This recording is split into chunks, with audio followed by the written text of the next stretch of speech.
영화를 보면서 떠오르는 소위 짤방이 있었습니다. 영국의 유명 록밴드 오아시스의 갤러거 형제가 남긴 말, 우린 예전에 끝났어. 돈 때문에 하는 거지.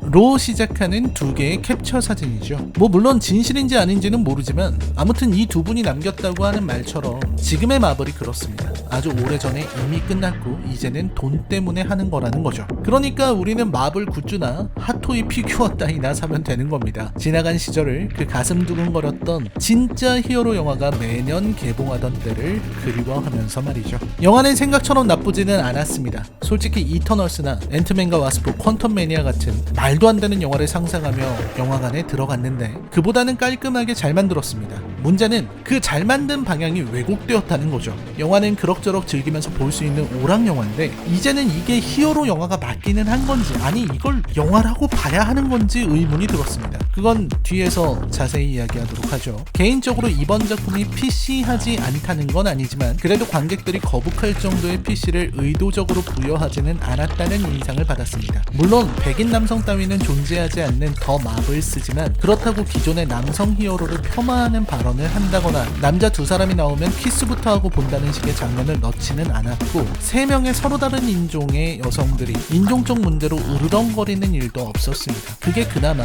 이 영화를 편하게 보게 해준 지점이었을 겁니다. PC가 불편해서 영화가 보기 꺼려지시는 분들도 그냥 보러 가셔도 될 정도니까요. 리뷰를 시작하기 전에 약간의 정보를 더 드리자면 우선 진입장벽의 문제가 있죠. 이 영화는 진입장벽을 무시하고 봐도 즐길 수 있는 영화입니다. 하지만 그게 진입장벽이 낮다는 걸 의미하는 건 아닙니다. 전작 캡틴 마블은 당연히 봐야 하는 영화고 아예 인피니티 사가를 봤다면 좋을 겁니다. 적어도 분립 현상이 뭔지 알기 위해서는 스파이더맨 파 프롬 홈까지는 봐야 할 거고요. 적어도 주인공 캐럴 댄버스가 활약하는 어벤져스 엔드게임 정도는 보는 것이 좋을 겁니다. 캐릭터의 변화를 파악해야 하거든요. 그리고 주인공 중 하나인 모니카가 능력을 어떻게 얻게 되었는지를 알려면 완다비전을 보면 좋습니다만 필수는 아닙니다. 영화에서 설명을 하거든요. 그리고 영화 팬들 입장에서는 갑자기 툭 튀어나와서 이야기를 진행해버리는 카말라가 좀 당황스러울 수 있는데 그 경우에는 디즈니 플러스 드라마 미즈 마블을 보면 됩니다. 총 6편짜리 드라마고요. 마지막으로 닉 퓨리가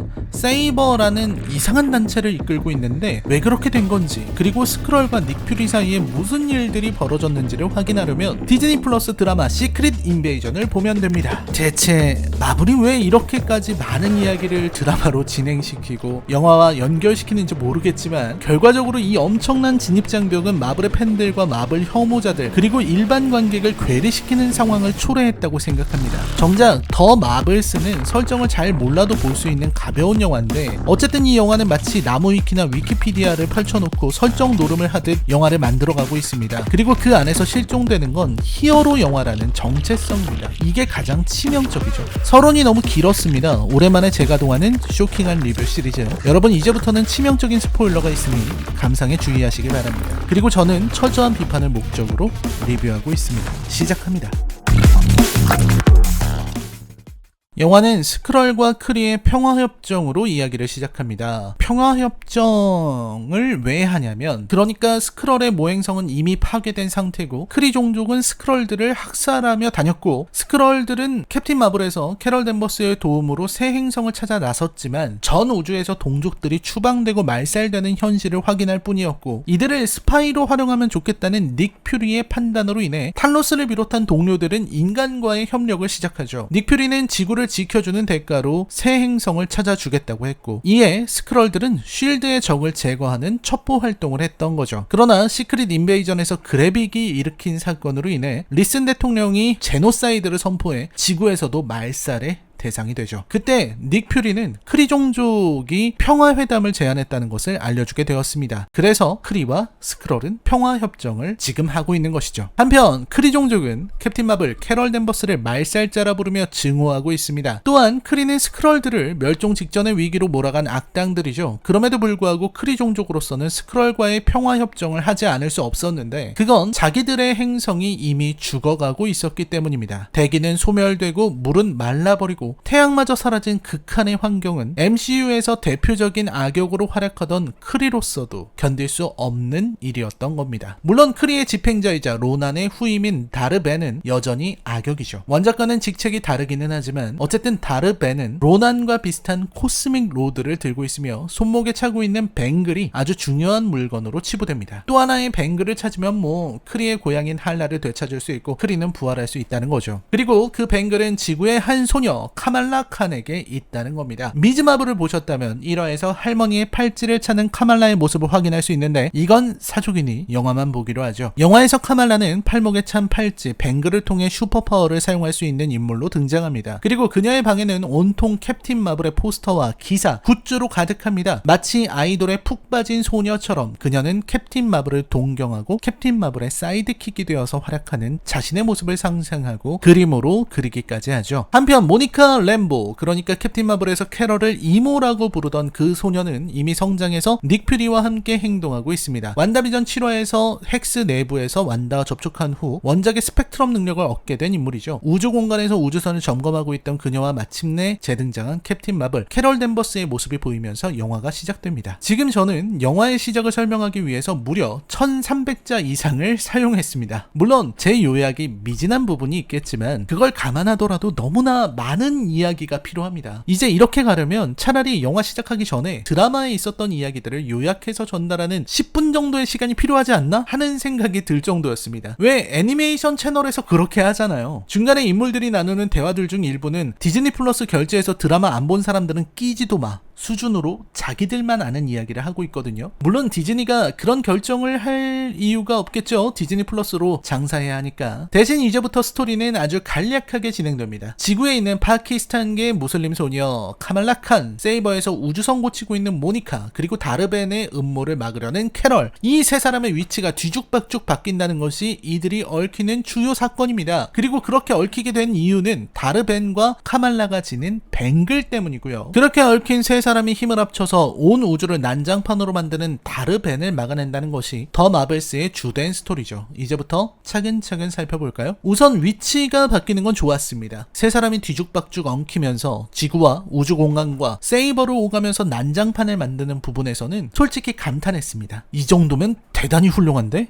하고 자세를 고쳐 앉은 것도 사실입니다. 하지만 결국 그 위치 바꾸기를 영화는 어느 정도로 사용했느냐, 그저 세 사람의 화합을 표현하는 데에 그쳤습니다. 셋이 마음의 벽을 허물고 협력한다는 걸 보여주려는 용도로 사용할 뿐 위치 바꾸기로 트리키한 공격을 하는 장면은 거의 나오지 않았습니다. 그러니까 감독은 위치 바꾸기를 더 현란하게, 더 영리하게 보여주기를 포기하고 그냥 유치한 수준에서 끝내고 있다는 거죠. 위치 바꾸기는 그야말로 압도적인 능력이고 결코 막을 수 없는 작전을 수립할 수 있는 커다란 도구입니다. 하물며 강력한 파괴력의 캐럴, 상대에게 들키지 않고 접근하는 스텔스 기능까지 갖춘 모니카, 방어와 공격의 유틸 기능을 갖춘 카말라의 조합이면 사실상 무적에 가깝습니다. 계획을 잘 세운다면 모니카가 몰래 다가가 카말라와 위치를 바꾸고 카말라가 다르벤의 손목을 제압한 후 위치를 바꾼 캐럴이 준비해둔 강력한 일격을 먹인다는 식으로 가볍게 정리할 수 있습니다. 아니 그럴 필요도 없죠. 어차피 우주 어디에 있든 자리가 바뀌고 캐럴의 큰 능력은 발동하려면 에너지를 모아서 가속하는 과정이 필요하니까 캐럴이 항성의 핵을 활성화시킬 정도의 능력을 발동하면서 날아가고 다르벤의 바로 옆까지 은신해서 다가간 모니카가 위치를 바꾸기만 하면 다르벤은 캡틴 마블의 최대 출력의 일격을 맞고 죽어버리겠죠. 아마 자기가 왜 죽는지 인식도 못한 채로 죽을 겁니다. 하지만 감독은 이런 작전들을 조금도 고려하지 않았습니다. 아니 제가 상상하는 것보다 훨씬 좋은, 훨씬 영리한 방법이 있을 텐데도 동원하지 않았습니다. 이 영화의 가장 눈여겨볼 만한 특징이었던 위치 바꾸기가 그냥 눈요기 정도로 전락한 이후엔 영화는 굉장히 단조로운 진행을 합니다. 카말라의 가족들은 사실상 관광객에 지나지 않을 정도로 존재감이 부족하고 이야기는 캐럴이 자신의 과거와 마주치는 것으로 진행되죠. 솔직히 말해서 캐럴 댄버스의 서사는 나쁘지 않았습니다. 처음으로 캡틴 마블이 사람처럼 보였습니다. 그 전에 캐럴 댄버스는 어린애 같은 말이나 내뱉는 사춘기 소녀처럼 보였거든요. 모든 걸 자기 혼자 해결할 수 있고 불합리할 정도로 강력한 능력을 갖춘 문자 그대로 별 의미 없이 강하기만 한 재미없는 캐릭터에 불과했죠. 별다른 감정을 드러내지도 않고 모든 일을 무감각하게 해결하는 인물인 것 같다는 생각마저 들었습니다. 그런데 이 영화에서는 마침내 브리 라슨이 자신이 왜 연기자라는 배우인지를 보여줍니다. 처음으로 캐럴 댄버스가 약한 모습을 보이고 심적으로 흔들리고 나아가서는 자신의 과거를 부정하기까지 하고 누군가에게 의지하는 모습도 보입니다. 그러니까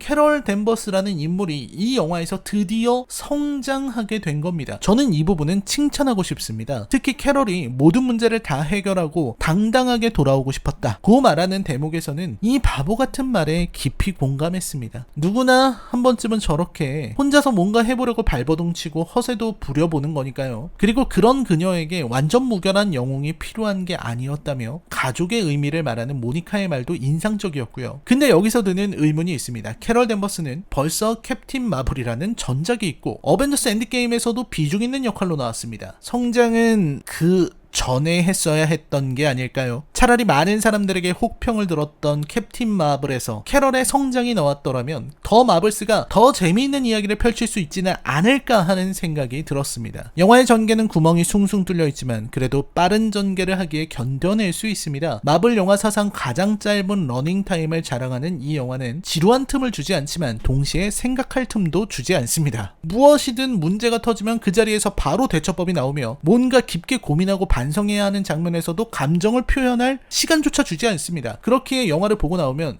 대체 뭐였지? 하는 장면들이 속출하는 겁니다. 하나씩 볼까요? 일단 다르벤이 처음으로 공격한 곳은 스크럴이 정착한 행성입니다. 그 행성의 대기를 빼앗겠다는 것이고 당연히 캐럴 댄버스에 대한 보복의 성향이 강합니다. 다르벤은 친히 평화협정을 깨면서 모든 것이 캐럴 댄버스 때문이라고 하고 스크럴은 캐럴 댄버스에게 실망을 드러냅니다. 그리고 저는 이 장면에서 스크럴의 입장에 완전히 공감했습니다. 영화의 캐럴 댄버스는 영화가 묘사한 것보다도 더 나쁘게 보입니다. 이유는 빠른 진행 때문입니다. 무슨 말이냐면 영화는 캐럴이 과거의 잘못을 반성하고 혼자가 아니라 함께여도 당당할 수 있음을 깨닫게 만들고 싶습니다. 하지만 영화에 묘사된 캐럴은 그뿐만 아니라 자기가 지켜주기로 한 스크럴의 행성이 공격을 받고 대기가 사라지고 수백 명이 죽어나가도 눈 하나 깜빡하지 않는 인물로 그려집니다. 누가 봐도 본인 실수로 스크럴들이 대거 학살당했는데 약간의 반성이나 고통스러워하는 장면조차 영화는 허락하지 않습니다. 그 결과 캐럴의 캐릭터는 마치 괴물처럼 보이기까지 하죠. 그리고 이야기는 마침내 알라드나로 향합니다. 네, 그렇습니다. 얀 왕자, 프린스 얀의 등장이죠.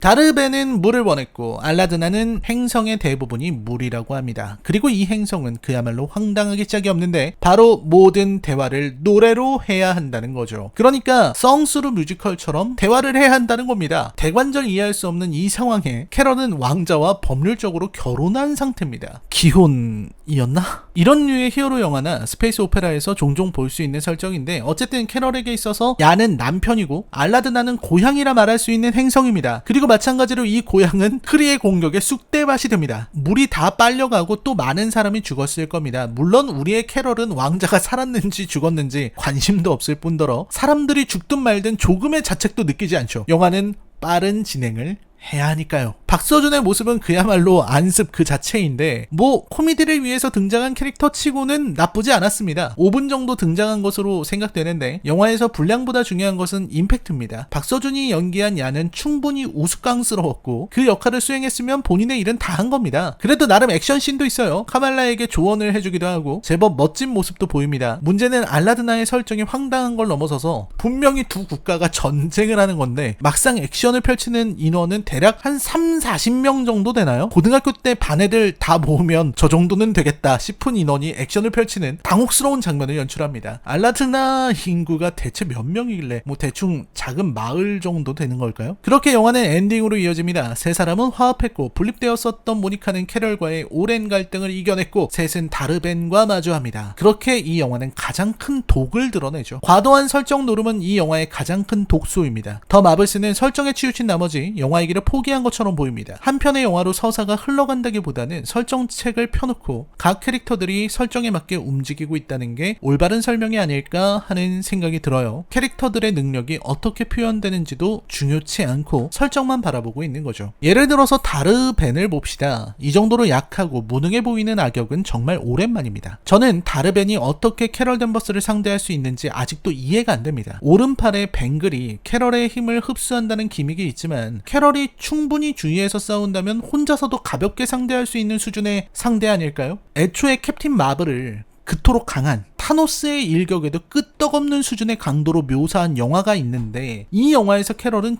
별로 강해 보이지 않는 다르벤의 공격에도 비명을 지르며 나가떨어지기 일쑤입니다. 도저히 이해할 수 없을 정도로 캐럴의 전투 장면은 무성의합니다. 그저 손 내지르면 에너지파가 나가는 수준의 닥터 스트레인지 대혼돈의 멀티버스에서 보여준 것 같은 그냥 빔 공격만 난사하는 정도로 몰락했어요. 거기에 모니카도 빔을 쏘니까 기믹도 겹치고요. 아무런 카리스마도 아무런 강력함도 어필하지 못한 다르벤을 상대로 3대1로 위치까지 바꿔가며 싸우는 장면에서는 조금의 긴장감도 느껴지지 않습니다. 캐럴 댄버스 혼자서도 충분해 보이는데 굳이 셋이서 하는 의문까지 생기니까요. 거기에 모니카는 다르벤에게 태양을 살릴 다른 대책도 즉석에서 내놓습니다. 이 영화 최악의 장면이라고 저는 생각합니다. 그야말로 룰북 보면서 TRPG 하는 수준의 전개 아닌가요? 야, 이거 봐. 캡틴 마블의 능력에는 비활성화된 항성의 핵을 다시 살릴 정도의 광양자 에너지라고 적혀있어. 그러니까 크리족의 태양을 되살릴 수 있지 않을까? 하고 물어보는 식이죠. 정작 캡틴 마블 본인도 그런가? 하고 반응하고요. 그렇기에 저는 다르벤이 캐럴 댄버스를 믿지 못하고 미즈 마블을 인질로 잡는 장면에서 고개를 끄덕였습니다. 맞습니다. 그런 말 같지도 않은 소리를 누가 믿겠어요. 게다가 상대는 크리족의 슈프림 인텔리전스를 파괴하고 행성을 지옥으로 몰아간 말살자라고요. 문제는 그렇게 모든 것이 흘러간다는 겁니다. 설정은 필요할 때만 취사 선택됩니다. 다르벤이 죽고 다른 우주와 통하는 문이 열리고 인커전의 위험이 생겨날 때 영화는 또 설정 노름을 합니다. 뱅글과 캐럴의 능력을 쏴서 모니카에게 맞추면 모니카가 문을 닫을 수 있다는 겁니다. 왜 그런지는 설명하지 않습니다. 그냥 설정에 그렇게 있으니까 그러니까 가능한 거죠. 뭐 설명이 필요합니까? 굳이? 근데 그 전에 분명 우주 공간에서 거대한 팔, 카말라의 팔이 캐럴을 구하는 장면이 있었습니다. 그렇다면 모니카가 다른 우주의 안으로 들어가서 우주의 문을 닫을 때 카말라가 능력을 발현해서 거대한 팔을 대기시켜 놓았다가 문을 닫는 순간에 모니카를 낚아채서 가져온다는 식의 전술을 시도해 볼 만도 한데 영화는 진행하지 않습니다. 이상하지 않나요? 아까는 분명히 캐럴을 데려왔는데 왜 모니카에게는 시도도 안 하는 거죠? 그리고 안타깝게도 캐럴은 정말 항성으로 돌진해서 죽은 항성을 살려냅니다. 아무 고민조차 필요치 않은 해결책. 대기를 빼앗긴 스크롤의 행성요 복구된다고 합니다. 거기에 박소준, 아니 얀 왕자의 행성은 복구된다고 합니다. 하지만 복구되는 어떤 과정도 보여주지 않고 캐럴은 법적으로 혼인한 상대인 얀이 죽었는지 살았는지 피해는 잘 복구되고 있는지 궁금해하지도 않습니다. 아무튼 끝나면 된 겁니다. 뭐 잘 복구되나 보죠. 이제는 아무런 기대도 생각도 안 하게 만드는군요. 이 영화에서 가장 좋은 장면은 역시 코미디입니다. 카말라가 캐럴을 동경하고 들이대는 부분은 저는 나쁘지 않았다고 생각했습니다. 그리고 얀 왕자가 나오는 장면은 정말 오글거려서 제 얼굴이 달아오를 정도였지만 상황 자체는 황당하고 우습다고 생각했습니다. 중간중간 나오는 더 마블스 운운하는 장면이나 카말라가 자꾸 모니카에게 암호명을 주려는 부분은 과했지만 고양이 구스가 나오는 장면은 좋았다고 생각합니다. 구스와 그 자식들이 사람들을 집어삼키는 장면은 역시 가장 재미있는 부분이었고 거기에서 뮤지컬 캐치의 노래 메모리가 흐르는 것도 좋은 센스였다고 생각합니다. 영화를 보면서 정말 많은 생각을 했습니다. 마블의 문제점은 명확합니다. 높은 진입장벽, 설정놀이를 하느라 실종되어버리는 인물의 감정이나 생각들, 지나치게 유치한 전개, 문제가 발생했을 때 그걸 해결하는 방법이 기발한 아이디어나 노력이 아니라 설정으로 밀어붙인다는 점이 영화에 대한 기대치를 낮춰버리는 거죠.